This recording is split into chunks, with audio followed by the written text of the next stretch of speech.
Hey guys, Oddity Airsoft here, and welcome to the really long-awaited and extremely late part 2 to the Barrett M107 by Svoboda and licensed by SOCOM gear. So yeah, this is the part 2 where I finally take it out and do the shooting test. I already took it out.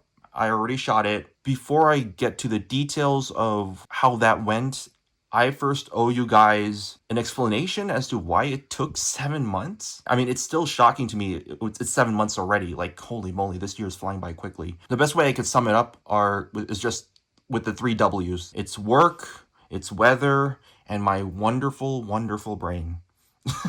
Okay, so work is self-explanatory. I don't need to say much about that. I'm really busy. My schedules have changed. Most of my time this year has just been going to just my work. Weather, that's also pretty explanatory as well. Work and weather, they've just kind of like tag team together and just made it awful for me to film this. Because whenever like the weather's amazing, I have work to do. And so I gotta go to work and like I come back, it's too late. And whenever I have time off work, the weather's really awful and I can't go out. It's either way too hot or it's way too cold and windy. Filming outside, like the wind would just really mess up the audio. Or it'd be raining and like taking out this full steel gun out into the rain, it sounds like a really amazing idea unless you want it like super rusted. Obviously nobody wants a rusty gun, so. Finally today, in November, planets finally aligned. The blue moon was in the sky. I finally had time to film this. I had finally had time to go out and take it out in my backyard and shoot it. So there you go. And finally, my wonderful brain. And when I say that, I mean my horrible brain, because there were just a lot of like oopsies and goofs on my side, which also further delayed this video. Let me take the time to explain all those. Okay, the first one is just with this adapter itself. I had such a huge headache for some reason with this thing. So like, remember this clip from the last video? And then so this is just another thing. I'm not sure what it is. I'm gonna have to look into that. Well, apparently I didn't take the time to read through the manual, but that thing was the adapter I needed. And I already had a CO2 tank.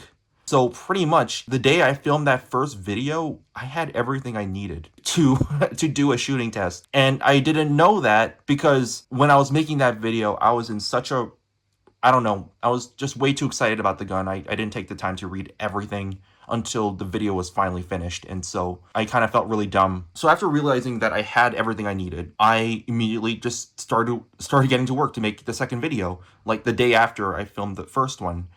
And then I ran into my next issue, which was not fully understanding how this adapter worked. I thought this was a quick disconnect. Technically it does, like, what I didn't know was it doesn't actually seal off the gas when it's disconnected. So with my one and only CO2 tank, with this unplugged in the gun, I screwed it in, and the next thing I heard was psh, and like within 5 seconds, my entire CO2 tank was gone. It's empty. I had none left. That was my only CO2 tank. I messed up. So I felt really stupid. Again, I should have probably read the manual. Again, I was probably way too excited, like way too in a rush to make that video and get it out, and made another oopsie. What I had to do was I had to order 2 more of these on Amazon. That took a good week and a half to get here. I learned my lesson to plug this in first into the gun and then screw this in. By the time it came, the tanks came in, that's when just the other 2 W's just took place, and then it just kind of ruined everything. Weather being bad, but having no work, and then, you know, working, but then the weather being bad, and it just kind of like did that for the entire like 7 months. So, but again, finally had the time to film this. I'm gonna play some clips right now from today and show you how it went. First thing I'm gonna do is see how well it functions, how well it blows out that bolt. Like in the previous video, it breathes pretty well, but now it's just a matter of how well it ejects and how well it cycles. So that was pretty good. Oh, really nice. Okay, we got our target all the way over there. You can see it. That's a blue bottle. That's gonna be our target. And we're gonna shoot it all the way from here. I also have a full mag here. I loaded these shells with 0.2 gram BBs, 0.20, whatever. And I also got here the CO2 tank. It's full and ready to go. Let's see how this works.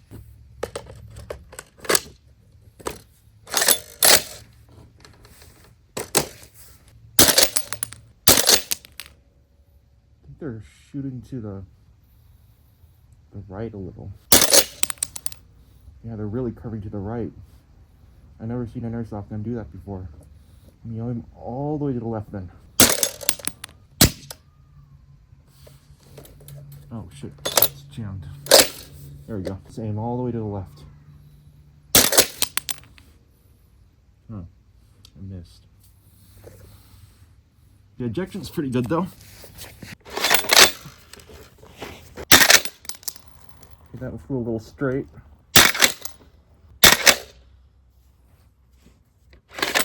Failure defeated. This thing is so inaccurate.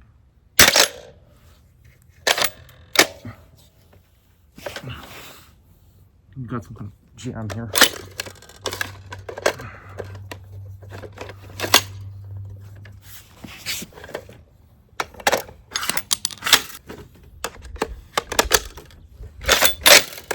There we go. Oh, that definitely went to the right. Yeah, this thing is really inaccurate, which is shocking for a sniper rifle and for a gun with that long of a barrel. Hey guys, this is just me showing me how I'm just shouldering the gun, being really silly about it. The CO2 tank fit very well in the pocket when I shot it, and I felt it would be easier if you put the CO2 tank in a backpack if you were to use this in a game. Obviously, that's not going to happen, but you know. This is when the tank started to die, and you can kind of see, like in the later shots of this video, that it's starting to like not cycle the bolt properly.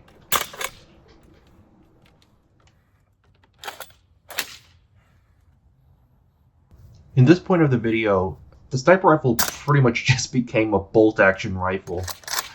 It definitely did not have enough power to actuate the bolt, and so every shot I took, I just had to pull the bolt back and eject the shells.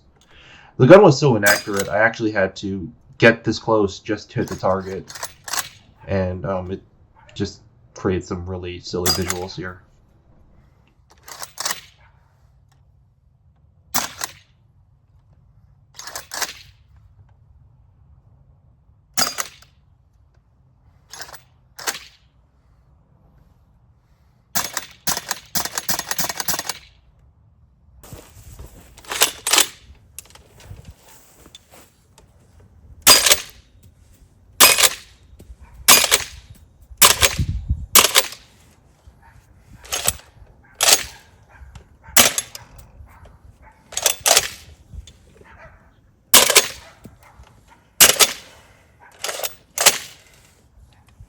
All right, so the tank's out of gas now. It really didn't last as long as I hoped it would be, but at the same time, I'm not too surprised because that is such a small tank. It was still kind of fun. It has a pretty good kick.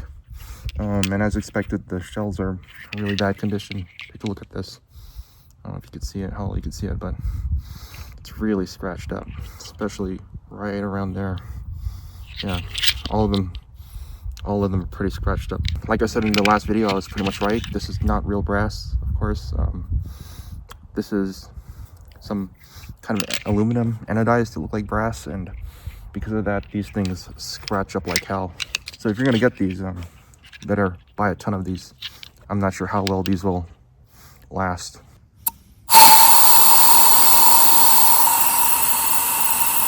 Oh, there we go. I was doing it wrong the whole time.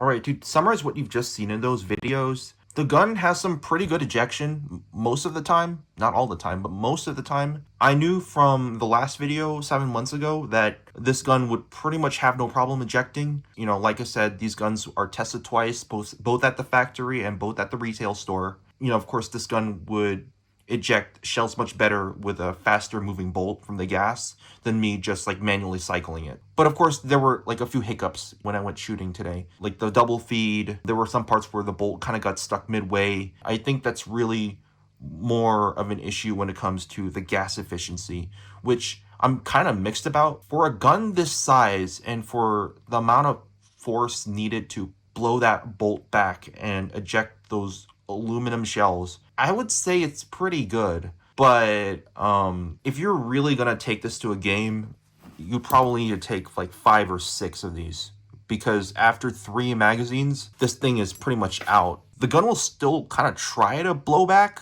but at that point, it just can't, and it just turns into just massively oversized bolt action bolt action rifle. I guess I would say, like, for the size, the gas efficiency is pretty okay. If this gun worked as like a traditional gas blowback, like, so there's no shell ejection, like all the ammo and gas is stored in one magazine.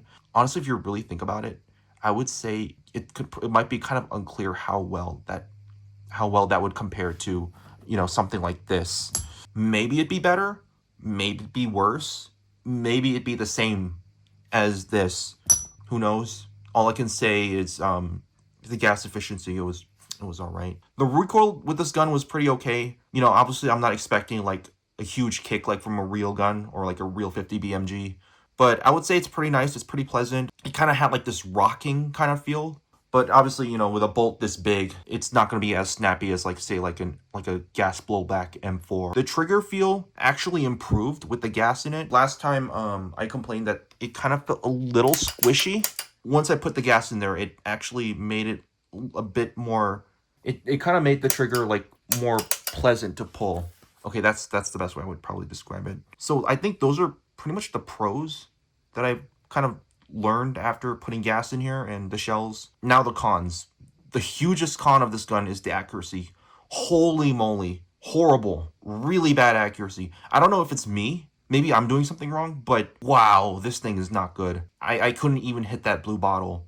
All the bullets, for some reason, were curving all the way to the right. Even when I, like, aimed at it spot on with the scope, those bullets, for some reason, were, like, they were traveling straight, and then it would just start, like, slicing to the right. So I'm not really much of an airsoft technician, but if anyone who's watching this video is, I love to hear like why you think that's happening. If this is something I'm doing wrong or if this is something the gun is doing, please let me know in the comments. Also, if you guys own this gun and experience the same issue as well, like, let me know. I just used regular 0.2 gram BBs. I'm wondering maybe I should be using something heavier.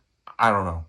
But all I know is it was pretty bad. There's absolutely no way you can use this in the game because you can't hit anything with this unless you're like aiming all the way to the left. Just hit your thing. The next thing I felt like was not good is the amount of wear and tear these shells have gone through by just like cycling these. Like, let me show you here. Take these out here and take them out. I already showed this in the video, but just take a look at that. Like, these things are already wearing down after 3 or 4 magazines of use. And like you can see here, it's really wearing down a lot there. A lot of these scratches here are from the gun itself or from like the magazine. I can't imagine any of these shells lasting for a very long time. If you guys are really planning to use this a lot, I would buy a ton of these. I would pretty much go out and try to get as much of these as possible. I don't understand why airsoft companies make these kind of cartridges with aluminum and instead of using like real brass, maybe even steel, which is not realistic to the real shells, but might last a bit longer. One thing's for sure, like, aluminum is not really good.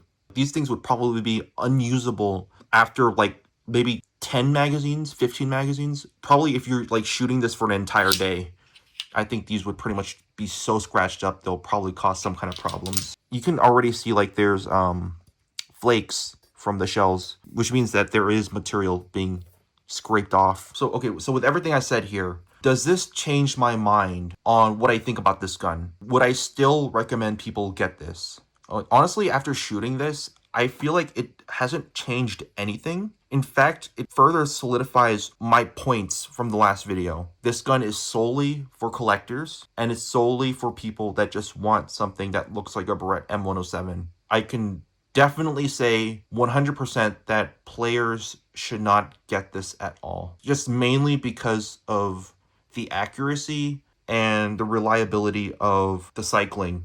Don't get me wrong, like, it works most of the time, but there is always room for this thing to jam or have a malfunction. The accuracy is just god awful. These shells wear out way too quickly, and you're probably going to need to carry 7 or 8 of these things in your backpack. And these things are really expensive, by the way. I think for a pack of 2 of these, I paid like $30, $45 on Amazon. I don't know, maybe I just got a really expensive one because this is from Umarex, and you know, Umarex things are kind of pricey. Maybe this won't be an issue. Maybe you guys could find like a cheaper alternative to it, and you can get 10 of these and be good to go. So yeah, it just further supports my thoughts on this gun from the last video.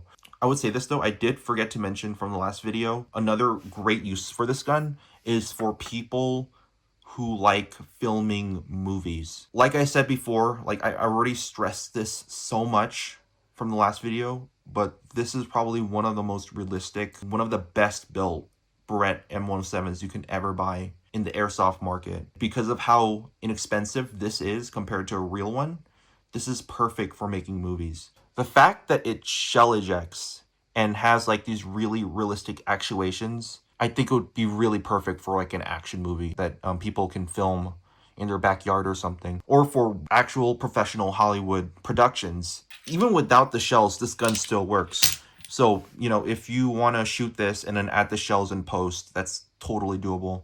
Like add the shells, add muzzle flash, whatever you want. Like this thing would be great for movies.